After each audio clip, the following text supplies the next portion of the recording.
भैया भैया, वेगस चलोगे? हाँ साहब चलूंगा ना।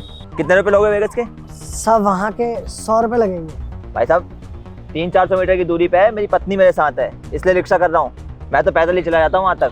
साहब बात पास या दूर की नहीं है, बात यह है अगर मैं यहाँ स्टैंड से चला गया ना तो दूसरा कोई रिक्शा लग जाएगा और मेरा नंबर 15-20 रिक्शों के बाद आएगा।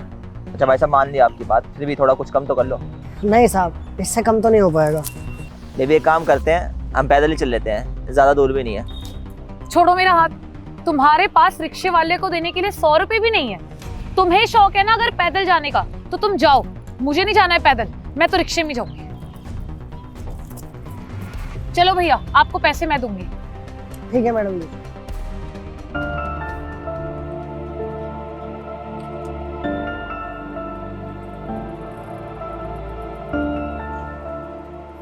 बड़ी बड़ी परेशानियों में चट्टान की तरह खड़े रहने वाला मर्द अक्सर अपनों के तानों से टूट जाता है।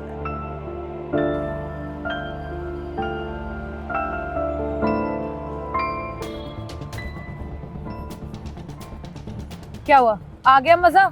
पैदल चल लिए ना, अब खड़े मत रहो, चलो अंदर मॉल में।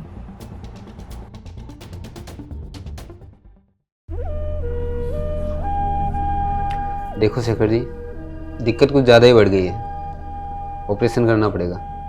लेकिन मुझे कैसे हो सकता है? मैं तो अपने खाने पीने का बहुत ध्यान रखती हूँ। आजकल किडनी में स्टोन होना कोई बड़ी बात नहीं है, होता रहता है, पर आप चिंता मत कीजिए, इसका इलाज भी है। डॉक्टर साहब, ऑपरेशन में कितना खर्चा आएगा? देखिए, ऑपरेशन में कम से कम 1-2 लाख रुपए तो खर्च होने ही है। इससे ज़्यादा हो सकते हैं पर इससे कम नहीं होगा। 1-2 लाख रुपए? अब हम किसी सरकारी हॉस्पिटल में।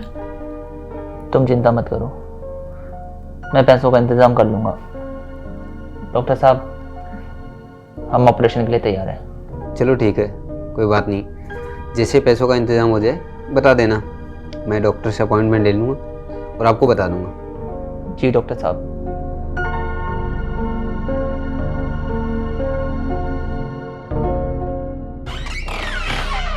शेखर, ये क्या करा तुमने? तुमने डॉक्टर को ये क्यों बोला कि हम 1-2 दिन में इलाज करवा लेंगे? हमारे पास तो इतने पैसे हैं ही नहीं, कहाँ से आएंगे इतनी जल्दी इतने सारे पैसे? तुम्हारे पास तो महीने के एंड में 100 रुपए भी मुश्किल से बचते हैं, यहाँ तो लाखों का सवाल है। इतना आसान समझते हो क्या? अरे मैंने तुम्हें बताया नहीं, लेकिन मेरे पास 5 लाख रुपए हैं। पर तुम्हारे पास कहाँ से आए 5 लाख? वो क्या है ना साक्षी, अपना घर खरीदना चाहता हूँ मैं, इसीलिए बहुत सारी तकलीफें भी सही हैं। घर से ऑफिस कई बार पैदल चला जाता हूँ। क्यों? ताकि थोड़े बहुत पैसे बच जाएंगे तो उन्हें जमा करूँगा।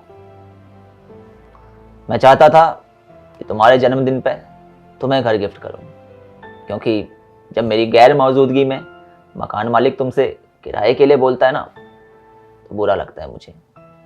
तुम्हारी ख्वाहिशों को पूरा करने के लिए मैंने बहुत सी दिक्कतें सही है। ये सब कुछ इसलिए कर रहा था क्योंकि एक मर्द जब अपने परिवार की ख्वाहिशों को पूरा नहीं कर पाता है तो वो टूट जाता है, क्योंकि उसे ऐसा लगता है जैसे वो कुछ कर ही नहीं रहा। तुम्हें पता है साक्षी, तुम्हें कोई दिक्कत ना हो इसलिए बहुत सी दिक्कतों को सहा है मैंने, लेकिन आज बात तुम पे आ गई है। तुम ही परेशानी में हो और तुमसे ज़रूरी मेरे लिए कोई घर नहीं है, इसलिए तुम पैसों की चिंता मत करो,